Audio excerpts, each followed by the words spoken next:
Selamat datang di Fakultas Pertanian Universitas Jambi. Dalam video kali ini, kami akan memberikan sedikit pengetahuan seputar pertanian. Pertanian di Indonesia merupakan salah satu sektor kunci perekonomian Indonesia. Meskipun kontribusi sektor pertanian terhadap produk domestik bruto nasional telah menurun secara signifikan dalam setengah abad terakhir. Saat ini, sektor pertanian masih memberikan pendapatan bagi sebagian besar rumah tangga Indonesia.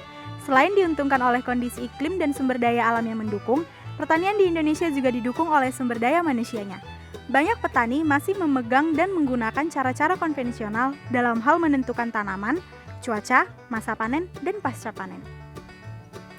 Melihat betapa besarnya perkembangan pertanian di Indonesia menjadi sebuah potensi yang harus dimaksimalkan oleh semua pihak, baik itu oleh petani, pelaku dalam bidang pertanian, dan pemerintah. Dukungan dari pemerintah dapat dilakukan dengan cara pembinaan kepada kelompok tani dan memberikan berbagai produk pertanian terbaik seperti bibit unggul, pupuk, dan sebagainya. Dalam video ini, kami akan memberikan sedikit pemahaman tentang pertanian hortikultura di lahan sempit dan peralihan penggunaan pupuk organik.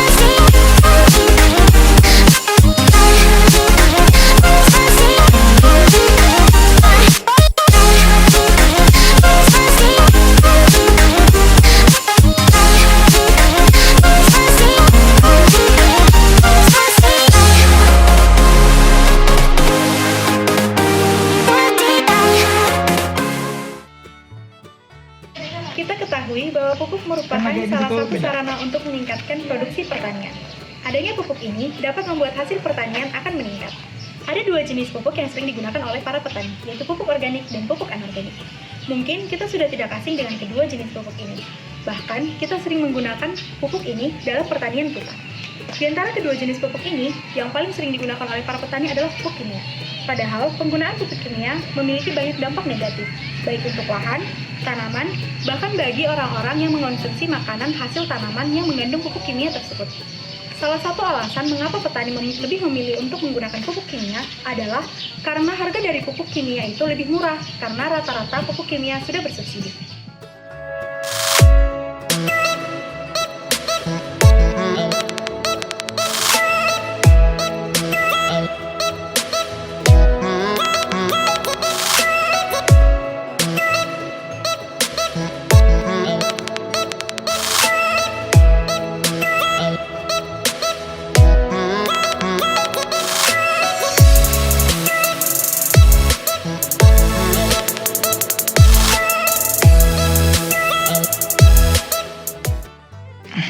Ini merupakan salah satu contoh pupuk organik. Pupuk ini sering digunakan oleh petani hidroponik, yaitu pupuk AB Mix. Pupuk ini dibuat menggunakan bahan organik yang banyak tersedia di alam. Harga pupuk ini jauh lebih mahal daripada pupuk kimia.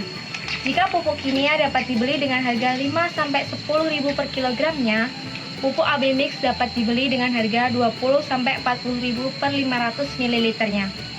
Selain pupuk AB Mix, ada pun berbagai jenis pupuk organik lainnya, seperti pupuk organik hayati, kompos, dan lain sebagainya.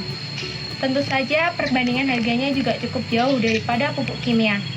Tetapi dengan menggunakan pupuk organik, kita memperoleh banyak manfaat, seperti menghasilkan sayuran organik yang tentunya jauh dari bahaya zat kimia, ramah lingkungan, dapat menyuburkan tanah dalam waktu yang panjang, serta menjaga kesuburan tanah dalam waktu yang lama.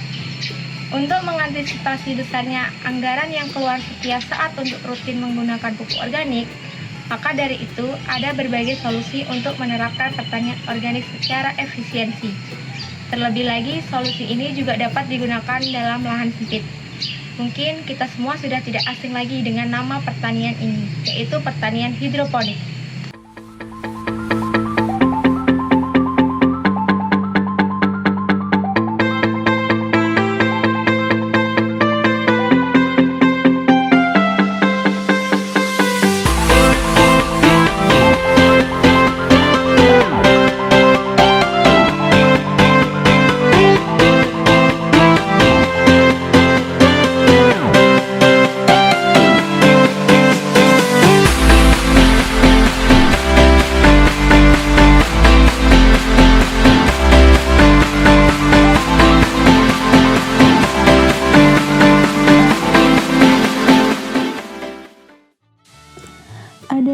cara untuk melakukan pertanian hidroponik, yaitu dengan menggunakan sistem DFT dan sistem NFT. Sistem NFT atau Nutrient Film Technique adalah metode yang digunakan dalam hidroponik dengan selalu mengaliri sirkulasi air pada media tanaman yang pada umumnya adalah media paralon.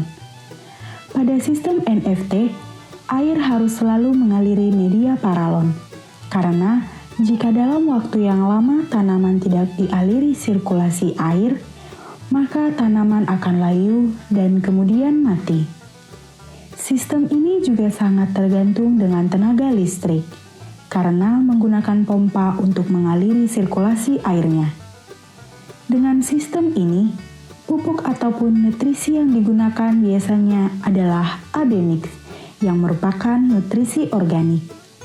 Pada sistem NFT, air yang dialiri telah dicampur dengan nutrisi AB mix, tergantung dengan kebutuhan masing-masing tanaman.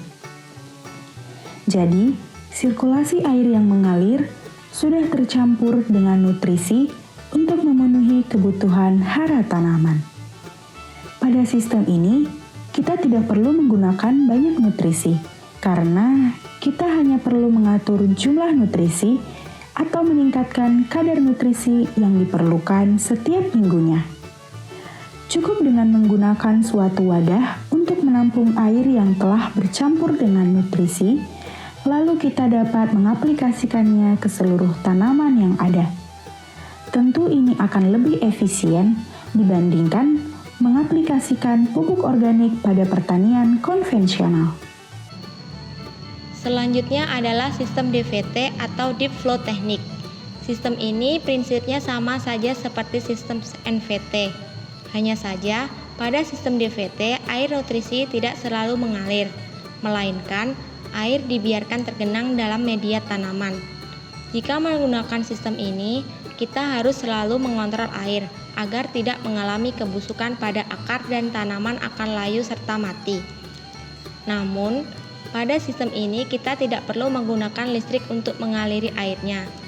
Air di dalam media tanaman akan selalu ada walaupun harus dicek secara berkala dan ditambah jika terjadi kekurangan air nutrisi. Untuk menggunakan sistem ini juga kita harus menggunakan media paralon. Untuk pemula, kita bisa menggunakan media baskom bahkan ember untuk melakukan budidayanya.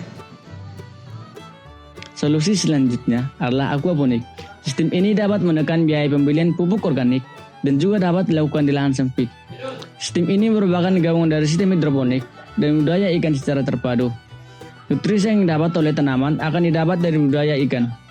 Air kolam merupakan pengganti nutrisi tanaman tersebut. Sistem aquaponik ini akan memproduksi amonia dengan menyerap air limbah kolam budidaya dengan menggunakan akar tanaman, sehingga amonia yang terserap akan mengalami proses oksidasi dengan bantuan oksigen dan bakteri. Amonia tersebut akan diubah menjadi nitrat. Sebaiknya jika menggunakan sistem ini, kita juga harus menyiapkan filter ikan yang bisa dibuat menggunakan jaring ikan dan biobal atau jenis filter lainnya. Filter ini dapat digunakan dengan tujuan untuk menyaring kotoran kasar yang dihasilkan dari kolam sebelum menuju ke saluran tanaman agar tidak terbawa lagi ke dalam kolam. Dengan menggunakan sistem ini, kita tidak perlu menggunakan nutrisi untuk tanaman, karena nutrisi sudah tersedia dari air kolam.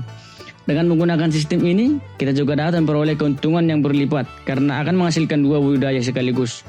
Walau biaya pembuatannya cenderung lebih mahal, tetapi sistem ini sangat cocok untuk pertanian organik berkelanjutan.